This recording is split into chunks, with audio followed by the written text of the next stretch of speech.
While I was fixing our broken toilet at 2 a.m. with a 102-degree fever, my wife recorded me and sent it to her group chat. Ladies, meet my pathetic excuse for a husband. Can't even afford a plumber. Look how he crawls around like a desperate cockroach. Then she posted it on Instagram. This is what rock bottom looks like. Her friends left laughing emojis. I got angry and finished the repair. 3 weeks later, she called 13 times begging me to undo what I did. Hey everyone, before we dive in, I have a quick favor to ask. If you enjoy content like this, please hit the subscribe button. It's free, supports the channel, and ensures you never miss out on amazing videos. Alright, let's get started. Sorry if this comes out like a jumbled mess. My hands are still shaking from anger, and probably this damn fever that won't break. So I guess I should introduce myself. I'm James, 35, and until 3 weeks ago, I thought I was in a mostly okay marriage with Shirley, 33. We've been together for 9 years, married for 7, no kids, thank God. Looking back now, there were probably a million red flags I ignored, but you know how it goes. You're in it, and you don't see the forest for the trees or whatever. Anyway, we've always had different approaches to money. I grew up watching my parents struggle to keep the lights on, so I've always been careful. Budget spreadsheets, emergency fund, the whole responsible adult thing. Shirley, not so much. Her parents bailed her out of everything until she was 26. And old habits die hard, I guess. The past couple years have been rough financially. Housing market went crazy. Our rent got jacked up twice, and I've been picking up every extra hour I can at work, plus side jobs on weekends. Meanwhile, Shirley keeps spending like we're rolling in cash. New clothes every month, fancy dinners with her friends, subscription boxes for literally everything. Every time I'd bring it up, she'd roll her eyes and say I was being dramatic or sucking the joy out of life. So that brings us to 3 weeks ago. I'd been pulling double shifts all week, running on energy drinks and protein bars. Got home around midnight feeling like absolute garbage. Chills, headache, the works. Took my temperature, 102. I just wanted to down some meds and pass out. But when I got upstairs, there was water everywhere. The toilet in our main bathroom was overflowing, and Shirley was just standing there scrolling on her phone. I've been texting you for hours, she said, not even looking up. It started leaking after I flushed, then it just kept getting worse. I asked why she didn't call an emergency plumber, and she has the nerve to scoff and say, "Do you know how much those cost? We can't afford that right now." This from the woman who spent $300 on a skin cream last week because some influencer said it would change her life. But whatever. So there I am, burning up with fever, kneeling in toilet water at 2 in the morning, trying to figure out what's wrong. Turns out there was some kind of blockage, probably from those flushable wipes Shirley insists on using, even though I've told her 1,000 times they'll mess up our plumbing. I'm digging around with the plunger, then had to pull the whole toilet to check the trap, all while Shirley is just standing in the doorway watching me and occasionally making these little huffing noises like I'm inconveniencing her. I was so focused on not passing out face first into sewage that I didn't even notice she was recording me on her phone. Didn't notice until my own phone buzzed with a notification. See, Shirley and I are in this shared photo album thing, and sometimes her group chat media gets backed up there automatically. My screen lit up and I saw myself on my knees, sweating through my shirt, toilet parts all around me. And then I saw the caption she sent with it. Ladies, meet my pathetic excuse for a husband. Can't even afford a plumber. Look how he crawls around like a desperate cockroach. I just froze. Felt like someone had dumped ice water down my spine. She must have seen my face change because she suddenly got all defensive. Said it was just a joke and her friends know she's kidding. But I could see the responses in the chat. Laughing emojis. OMG, poor you stuck with Mr. Fix-It. At least he's useful for something. And then I noticed the notification from that photo app. She'd posted it there too, with the caption, "This is what rock bottom looks like." 14 likes already. Comments from her friends laughing. One saying, "Girl, you married a handyman, not a husband." 7 years of marriage reduced to being her personal punchline. I didn't yell, didn't say anything, actually. Just turned back to the toilet and methodically finished the repair while this cold rage built inside me. Every snicker from her, every buzz of her phone with new comments from her friends, it was like another brick in the wall I was building between us in my mind. When I finished, I cleaned everything up, washed my hands, and took more fever meds. Shirley had wandered off to the bedroom by then. I grabbed my pillow and went to the spare room without a word. Laid there, staring at the ceiling, scrolling back through 7 years of being the butt of her jokes. 7 years of fixing everything while she spent us into debt. 7 years of, "It's just how I am, James," and "You're too sensitive." The next morning, while Shirley was still asleep, I checked our bank account on my phone. There was a pending charge from some online shoe store, $320 for a pair of shoes she'd ordered. While I was fixing the toilet, she claimed we couldn't afford to call a plumber for. Something just snapped inside me. All those years of being the responsible one, the one who fixed everything, who worked overtime to keep us afloat while she treated me like her personal ATM and handyman. And now I was her social media clown too. I got up, took a shower, and I looked at myself in the mirror for a long time. Still had a fever, still felt like garbage, but something had changed. I was done being her handyman. Punchline. I was done being the responsible adult while she acted like a spoiled teenager. I was done being disrespected in my own home in front of her friends on the internet. So I made a plan. I'm not normally a vengeful person, but this wasn't about vengeance. This was about consequence. And Shirley was about to learn that some things can't be fixed with her daddy's credit card or a casual "sorry, babe." Over the next 3 weeks, I set everything in motion, and now she's called me 13 times begging me to undo what I did. Update. Holy, you guys. I wasn't expecting my first post to blow up like that. Thanks for all the supportive comments. Feels good knowing I'm not crazy for being pissed about this whole situation. Anyway, a bunch of you asked for the next part of this train wreck. So here goes. After the toilet incident, I went into what I can only describe as stealth mode. On the outside, perfect husband James. Still fixing stuff, still going to work, still nodding and smiling at Shirley's endless complaints about her stressful part-time job at the boutique. But inside my head, I was done. The morning after Toiletgate. Lol. I forced myself to act normal, even though my fever was still hanging around 100 degrees. Made coffee, kissed Shirley goodbye, the whole routine. But as soon as she left, I started digging. First thing I did was go through our finances with a fine-tooth comb. What I found made me want to throw up, and not from the fever. In the past 6 months alone, Shirley had spent over $7,000 on clothes, makeup, and random crap. $7,000. Meanwhile, I'd been brown bagging lunches and skipping haircuts to save money. She'd also borrowed from our house repair fund 3 times for weekend trips with her friends, each time telling me some BS about how her portion was only a couple $100. But the financial stuff wasn't even what hurt the most. While going through our shared cloud storage looking for bank statements, I found this folder called Hubby Lols. Curiosity got the better of me. And wow, just wow. It was hundreds of screenshots of texts between Shirley and her friends spanning back years, all making fun of me. My clothes, my blue-collar life, the way I talk, pictures she'd sneakily taken of me doing repairs around the house with captions like, "Another day in paradise with Bob the Builder," and "When you marry for personality and not money."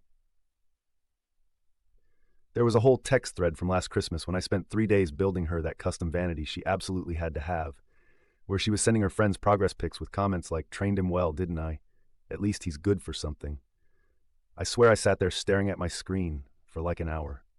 7 years. 7 years I've been busting my ass for this woman, fixing everything, paying for everything, supporting her through 3 different career paths. She got bored, and the whole time I was just her personal joke. That's when the plan started forming.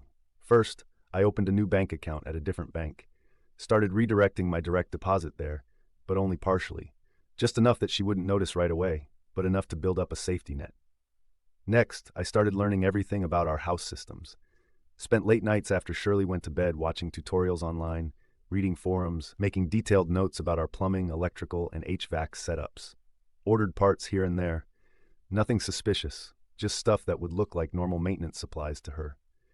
Then I installed a smart home system, telling Shirley it would save us money on utilities and increase our home value. She loved that part, even bragged about it on her socials. What she didn't know was that I set it up with layers of passwords and fail-safes that only I knew. Think of it as mission control for what was coming. The real genius, if I do say so myself, was what I did next. Over those 3 weeks, I made small, virtually undetectable modifications to various systems in the house. Nothing dangerous, just particular adjustments that wouldn't show immediate effects, but would eventually require very specific knowledge to fix. Like I installed these special valve restrictors in certain water lines that would gradually reduce water pressure over time. Reprogrammed the thermostat with custom settings that would make certain zones of the house slightly uncomfortable at specific times of day. Little things that wouldn't be obvious right away. I also gathered evidence. Screenshots of all her spending, her messages mocking me, everything. Backed it all up in 3 different places. Not for blackmail or anything sketchy, just so I could keep my resolve when the inevitable guilt trip started. About 2 weeks in, I had this unexpected run-in with Shirley's friend Oakley at the grocery. This woman who had commented, "At least my husband makes enough we don't have to watch YouTube plumbing videos," on Shirley's toilet post. I was grabbing some stuff for dinner when she came up all fake friendly, asking how I was feeling after being so sick while fixing the toilet. I just looked at her and said I was feeling much better, thanks, and that it was nice to finally meet the person who thought my wife publicly humiliating me was hilarious. The look on her face. Then I added that I hoped her husband's good salary would cover the fancy plumber she'd need when her toilet inevitably backed up. Just smiled and walked away while she stood there with her mouth open. Small victory, but damn, it felt good. Week 3, I found a decent apartment across town. Nothing fancy, just clean and functional. Paid the deposit and first month's rent. Started slowly moving my important stuff there when Shirley wasn't home. Documents, family photos, irreplaceable things from my grandparents. She never even noticed items disappearing because she was too wrapped up in planning this big weekend getaway with her friends. The timing couldn't have been more perfect. Shirley announced she was going on a girls' trip for 3 days. As she was packing, she handed me this massive to-do list of things to fix while she was gone. The absolute audacity. The list included repainting the guest room, fixing a window that made weird noises, and reorganizing her closet. Then she had the nerve to tell me this trip was self-care because living with me was so stressful lately. I just nodded and told her to have fun, all while knowing exactly what was about to happen. The night before she left, I caught her texting her friends about how she was leaving the sad handyman with his honey-do list, and they were all laughing about it. She was still typing away when I leaned over and kissed her cheek, told her I hoped she had an amazing trip. The confusion on her face was priceless. She was expecting me to be upset about the trip. Instead, I was practically helping her pack. The morning she left, I got up early and made her favorite breakfast, told her I'd take care of everything on the list, carried her bags to her friend's car, waved goodbye with this big smile on my face. As soon as her friend's car turned the corner, I went back inside, sat down at the kitchen table, and finally let myself feel everything. The anger, the hurt, the absolute certainty that I was doing the right thing. I gave myself exactly 30 minutes to process it all. Then I got to work implementing the final phase of my plan. I'll be honest, there was a moment around noon when I almost backed out. Started thinking maybe I was overreacting. Maybe I should just have a serious talk with her when she got back. But then my phone dinged with a notification. Shirley had posted a car selfie with her friends captioned, "Freedom Weekend." Left the ball and chain with a to-do list longer than his attention span. And just like that, any doubt vanished. By 3, everything was set. I took one last look around what had been my home for 7 years, sent a few commands to the smart home system from my phone, and walked out the door with my last bag of belongings. The clock was ticking on her perfect little world, and she had absolutely no idea what was coming. Final update. First off, holy crap at all the comments and messages. I've been trying to respond to as many as I can, but there's literally thousands at this point. I didn't realize my train wreck of a marriage would be so entertaining to so many internet strangers, lol. Anyway, here's the finale you've all been waiting for. After leaving the house that day, I crashed at my new apartment. Nothing fancy, just a one-bedroom with beige walls and carpet that had seen better days, but it was mine. No to-do lists, no walking on eggshells. I grabbed some takeout, set up my gaming console, and played for hours like I was 17 again. Felt weird, but good, like I'd been holding my breath for years and could finally exhale. I'd left a sealed envelope on the kitchen counter for Shirley. Inside was a letter explaining exactly why I was leaving, printouts of her social media posts mocking me, screenshots of her text messages with friends, and detailed records of her spending habits compared to our income. No dramatic accusations or name-calling, just cold, hard facts. That first night alone was strange. I kept reaching for my phone to check if she'd texted about something needing to be fixed. Old habits die hard, I guess. But I forced myself to focus on setting up my new place instead. Hung up my clothes, arranged the few personal items I'd brought, made a grocery list, normal stuff. Day 1 of Shirley's trip passed without any contact. I knew she wouldn't discover anything until she got home. So, I used the time to get settled and finalize everything. Transferred the utilities at our house to her name, changed the passwords on all the household accounts, activated the first phase of my home system's modifications remotely through the smart home app. Day 2, late afternoon, my phone blew up. First text from Shirley. "Very funny turning the hot water off. Turn it back on now." I didn't respond. The thing is, I hadn't turned the water off. I just adjusted the valve restrictors to start their gradual pressure decrease.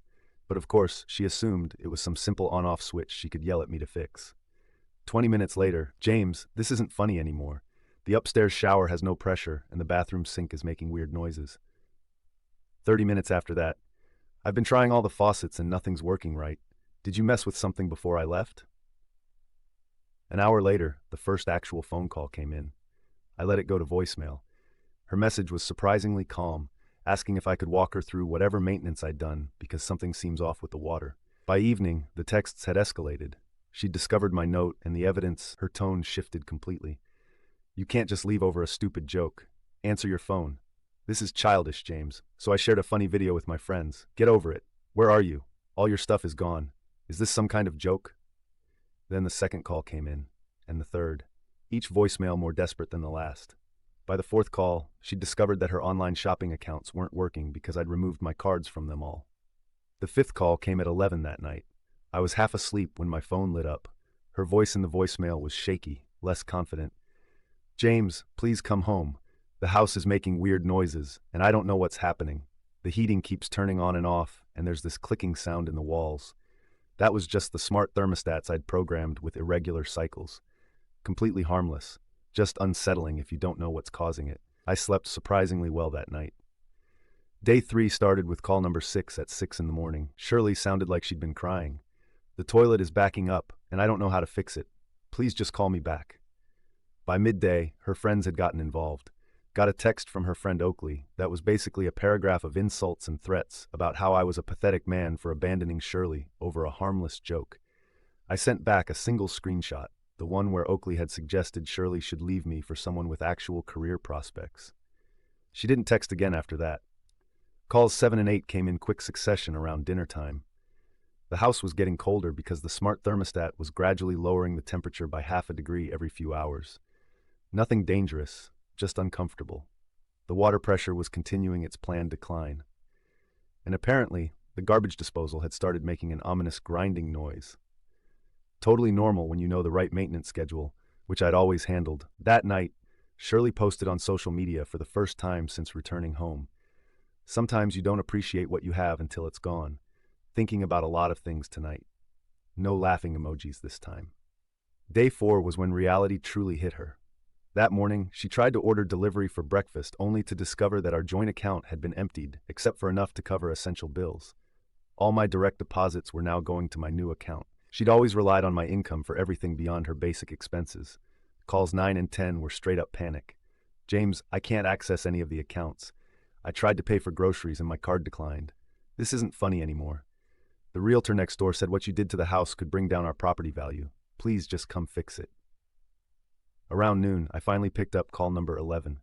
Figured it was time to actually talk. Her voice was barely recognizable, a mixture of anger, fear, and confusion. She kept switching between accusations and pleading. Said I was being cruel. Asked why I would sabotage our house. Demanded to know where I was staying. I just calmly explained that I hadn't sabotaged anything.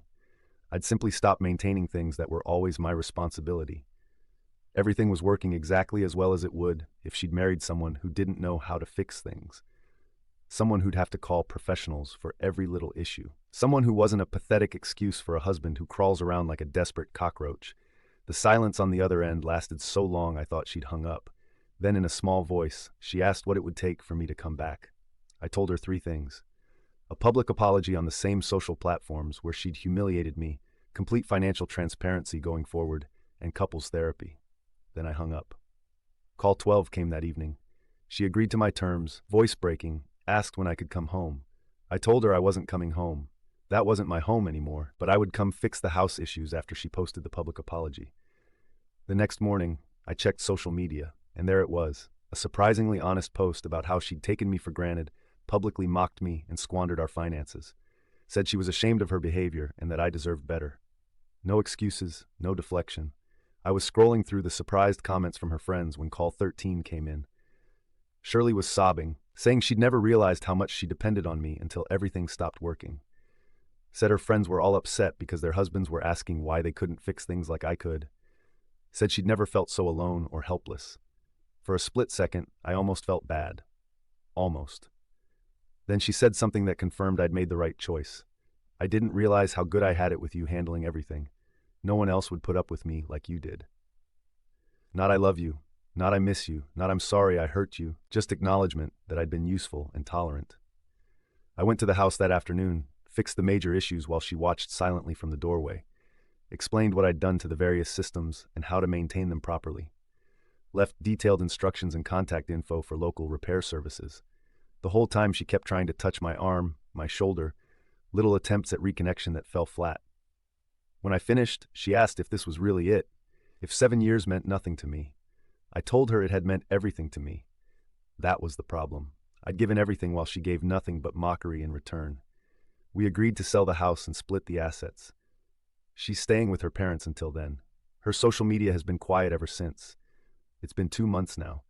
I'm settled into my apartment, started hiking on weekends, joined a local gaming group, went on one awkward date that went nowhere, but it was a start. Yesterday, I ran into Oakley at the grocery store again. She avoided eye contact, grabbed her items, and practically sprinted to another checkout line. Guess screenshots really do last forever. Sometimes I wonder if I went too far, if I could have just talked it out with Shirley. But then I remember her laughing while I fixed that toilet with a fever of 102. Remember 7 years of being the butt of her jokes, even by the handyman. Like today's story? A super thanks helps me keep bringing you the best daily content. Your support means I can keep doing what I love. Thanks for being awesome.